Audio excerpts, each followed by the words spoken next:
What's up, everybody? Thank you for tuning in to another video here at Airbnb Rental Empire. I appreciate all you guys. I appreciate the new subscribers. You guys have been asking me some questions too, which I've been doing my best to answer. Let me first say I apologize about the pause that we've taken. I haven't posted as much as I would like to, and basically the reason is just because I got so many properties that I took over that I just had to get on the grind to make sure those things were moving forward.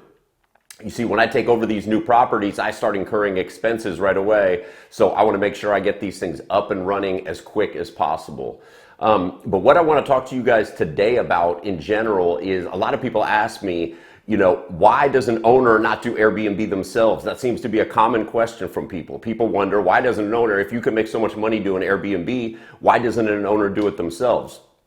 Now, let me tell you basically the short answer of that is, just like, you can clean your house yourself. Not everybody wants to clean their own house. They hire cleaners to do it. You can cook your own food, but people go out to restaurants. Not everybody wants to do it. Not everybody wants to do Airbnb. Not everybody wants to furnish it. Not everybody wants to manage it. Obviously, doing a short-term rental is a lot more work than it is doing a long-term rental. You have to do the constant turnover. You have to, make sure that nothing is falling apart. You got to make sure all your linens are always in good shape. All this sort of stuff that you don't have to deal with when you're doing a long-term rental. And so, for instance, right now we're at a new property of mine that I just recently completed a couple days ago. And now this thing is live. It's already getting rented. And basically, this owner was actually, he was contemplating doing Airbnb himself. He had been renting out a room at this house, so he was comfortable with it. He knew the whole program. And he was also in touch with one of the national companies. I don't know if you guys know, but there are national companies that will rent houses from owners and pay them a premium on the rent. And then after they pay them the premium on the rent, the owner is also responsible to furnish the property. And then they give you like a guaranteed amount of rent. In most cases, that's what they do. In this case, they were offering to the owner more money than I was offering to him in terms of what I was willing to pay for the property.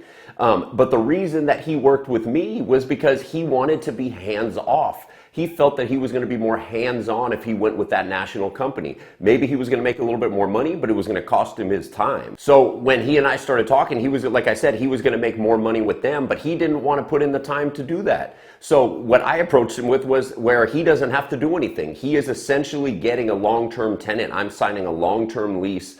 I'm taking all the risk of the Airbnb. I'm furnishing it. I'm operating it completely. With the other company, he felt like he was going to have to do some of the work.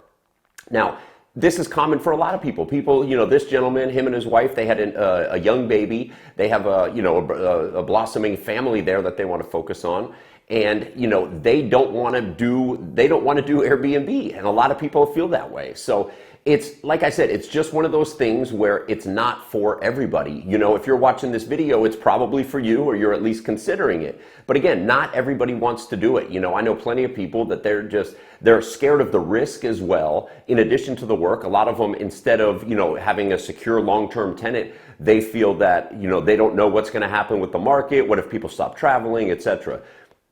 So these are all the things that these long-term owners think about, and that we can offer them something that they don't have right now. And so, for instance, with this guy, he really wanted to rent the house to me as opposed to this other company, so much that I turned down the property initially because I told him that it needed too much work. I said I wasn't willing to do it. He needed some things done. Most notably was these French doors right here where we're sitting. The property just felt really enclosed. He's got a nice pool area outside, and it didn't offer that indoor-outdoor feel that I needed. So I just came to him and I said, look, you're going to have to do about $5,000 worth of work.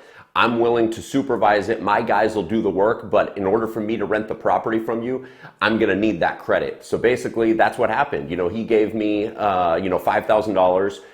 We put in these French doors, put another French door in the master bedroom, did some things in the bathroom, changed the tile. So all these things got done. So he got improvements to the property done cheaply. I got a property that I can rent. So I signed a 1-year lease with 2 additional 1-year options on the property at the same rate. So I feel really good about that because that's going to put me in a great position, especially with inflation running hot the way it is.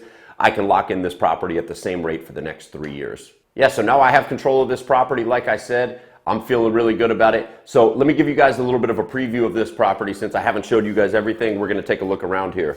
So you can see here, you know, with this property, this was a pretty generic living room. What I did was I painted, brightened it up, put in a lot of lights, added some color to the furniture, you know, some yellow and red and blue, this sort of thing. This dining area I think came out pretty good. Again, people want something that's going to pop. So I had this awesome photo here. What we did was we painted that frame actually bright yellow just to make it stand out. Because again, people want to have, people go on vacation, they want to have a trip that they can remember, and they want to be able to document it. So they want to be able to put photos on Instagram that are going to pop, and so that's why I like adding color to all my properties.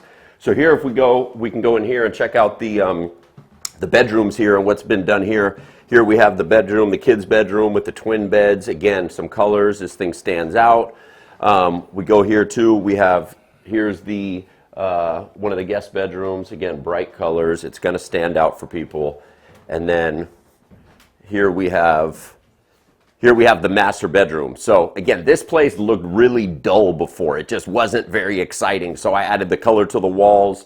You know, I think the bed came out really nice. And this was actually completely enclosed. So this is one of the things that I had the owner actually pay for, was putting in these French doors, because you have this pool area outside. And so you had to be able to see what's out there, you know. And so that's why I put in these French doors. And then you go outside and you can see the swimming pool area out there. And you want to be able to emphasize that, because again, I'm in Southern California. I'm in Southern California, and I want people to be able to see, and I want people to be able to enjoy the outdoors. So I appreciate you guys tuning in. That's it for today. I definitely have more to report, because the property that I've been consistently remodeling, that thing has fallen way behind schedule. It's been going, but again, I took over these other properties in the middle, and I had to finish them. So we're going to get back to that one next, but I appreciate you guys. Thank you for tuning in. Until next time.